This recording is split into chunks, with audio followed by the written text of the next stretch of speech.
Okay, let's do this. You're Edelgard. You're more than 5, less than 10. There's an attack on your house. This is the insurrection of the 7. You don't know that. Your uncle shows up. He takes you away from coastal Enbar to really cold Ferdiad, and there's nothing you can do. You make a friend there, but when the time comes for you to leave, he shows up and gives you a dagger as a parting gift, and he says that you need to cut your own path because he senses that you feel helpless, like you have no power over your life or anything.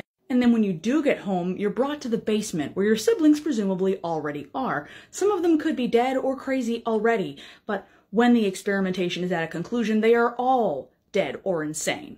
You are the sole survivor and surrounded by the people who did this to you, people who were there when they attacked your home. You see your childhood friend there. He looks sharper, meaner than you remember. And he says that he's taken care of matters while you were out, like on a vacation. But you realize that in the setting that you're in, you can't just talk freely about the horrors you've experienced, the pain that you're in. You have to bury all of that and move on and do what you can to avenge them later. You're a child when this happens.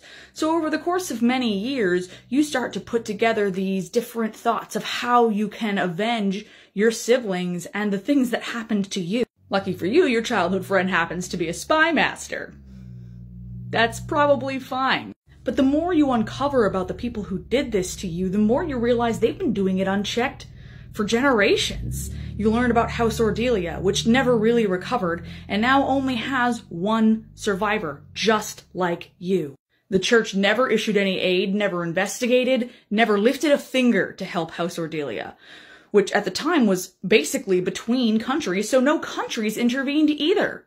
You learn about Kristoff, who was framed for an attempt to assassinate Rhea and executed when he was most likely talking to those who slither in the dark, the ones responsible for experimenting on you and killing your whole family. But instead of investigating and maybe uncovering something about them, they just killed their lead, cleaning up after this group. Maybe if Rhea and the church had done something, Edelgard's family would still be alive. So you have the Empire, fully under the control of those who slither in the dark.